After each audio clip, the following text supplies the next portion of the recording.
नमस्कार दोस्तों, मैं हूं वीरेंद्र चौधरी और न्यू इंडिया न्यूज़ में आपका स्वागत है। देश में धर्म संसद का आयोजन लगातार जारी है और इस धर्म संसद के मंच से बोलते हुए महाराज कालीचरण ने महात्मा गांधी और नाथूराम गौडसे को लेकर के एक टिप्पणी की।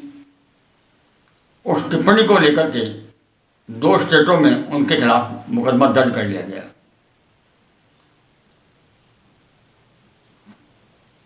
मुकदमा दर्ज होने के बाद सिद्ध योग मठ अखाड़े के महामंडलेश्वर संत कमल किशोर ने जारी बयान में कहा कि वो लोग साधु संतों की पैरवी करेंगे, उन्हें कभी अकेलेपन का एहसास नहीं होने देंगे। वो तमाम सनातनी हिंदू और सनातनी जो धर्मगुरु हैं उनकी मुकदमों की पैरोकारी करेंगे। आज छत्तीसगढ़ के खजुराहो में कालीचरण की गिरफ्तारी हो गई है, जिसे लेकर के सिद्ध योग पीठ अखाड़े ने अपनी गतिविधियां भी तेज करती हैं। सवाल ये नहीं है कि कालीचरण पर मुकदमा हुआ। अगर उन्होंने कोई राष्ट्रपिता के खिलाफ आपत्तिजनक टिप्पणी की है तो मुकदमा दर्ज होना चाहिए। लेकिन जो लोग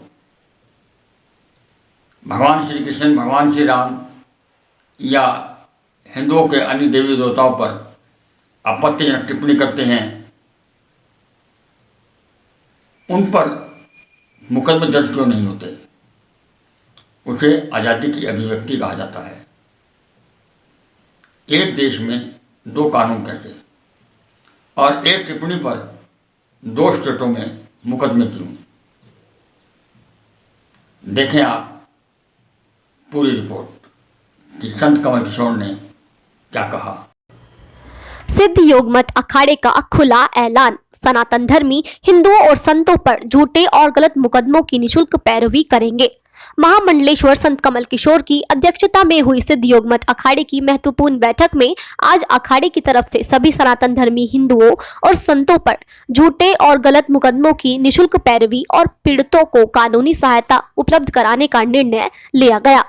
संत श्री कमल किशोर महाराज ने बताया कि अखाड़े के आचार्य मंडलेश्वर बाल योगी अलखनाथ महाराज जी सव्य वरिष्ठ अधिवक्ता हैं और उनके द्वारा धर्म और देश हित में लिए गए इस फैसले से सत्य कहने पर झूठे और गलत तरीके से फंसाए गए धर्म रक्षकों का मनोबल बढ़ेगा। उन्हें हम इस धर्म युद्ध में अकेले होने का एहसास नहीं होने देंगे। उन्होंने कहा कि कालीचरण महाराज ने जो कुछ भी गांधी के बारे में कहा वो उनके विचारों की अभिव्यक्ति की स्वतंत्रता है। यदि हिंदू देवी देवताओं और यहाँ तक कि भगवान राम और कृष्ण पर आपत्तिजनक भाषा में की गई टिप्पणियों को अभिव्यक्ति और विचारों की आजादी की संज्ञा दी जा सकती है, तो गांधी पर प्रकट किए गए विचारों को क्यों नहीं?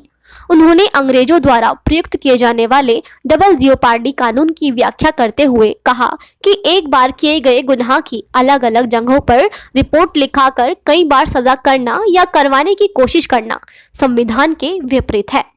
एक रिकॉर्ड किए हुए वक्तव्य को एडिट करके आगे भेजने तथा शेयर किए जाने पर ही उसकी प्रामाणिकता पर प्रश्न चिन्ह लग जाता है। ऐसे में कालीचरण महाराज के विरुद्ध 2 राज्यों यथा छत्तीसगढ़ और महाराष्ट्र में एक ही धारा के अंतर्गत मुकदमे दर्ज किए जाना संविधान में डबल जियोपार्डी है, जो कि असंवैधानिक है। सिद्ध योग मठ अखाड़ा भारतीय संविधान के अंतर्गत पीड़ित साधु संतों निशुल्क कानूनी सहायता करने के लिए कटिबद्ध है। बैठक में हिमांशु जैन, धीरेन्द्र राठौड़, तेजपाल, अनीता, शीला कुमारी, नीना ढींगरा, दिव्य जैन, रामपाल शर्मा, विपिन शर्मा, हिम्मत सिंह ने भी अपने विचार प्रकट किए। इसी तरह तमाम जानकारी के लिए हमारे साथ बने रहिएगा। अगर आपने हमारे चैनल को सब्सक्राइब नहीं किया है तो सब्सक्राइब कीजिए, लाइक कीजिए, शेयर कीजिए और हाँ, बेल आइकन को दबाना ना भूलें ताकि बाकी अपडेट्स आपको सबसे पहले मिलती रहे। नमस्कार।